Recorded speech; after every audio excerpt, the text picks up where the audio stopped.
Hello everyone, this is Sarfraz from Aristotle Prep, and we are looking at question 91 from the OG13 RC chapter.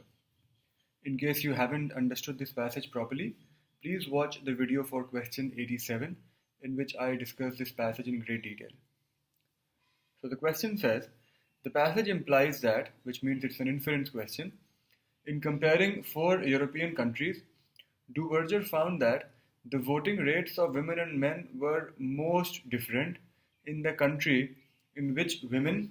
So, if you remember when I read the passage, I spent a lot of time on the part in the first paragraph within brackets. And I said, if you see something within brackets, there will always be a question from that, and this is your question.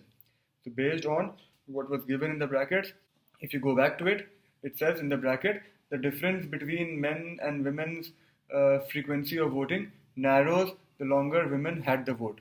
So the question says the voting rates of women and men were most different in the country in which women have had the right to vote for the least amount of time, because the longer they have the right to vote, the more frequently they vote. As in the difference between their voting, as in the voting patterns of women and the voting patterns of men becomes closer and closer, or less and less. The difference becomes less and less as the duration of women holding the vote increases.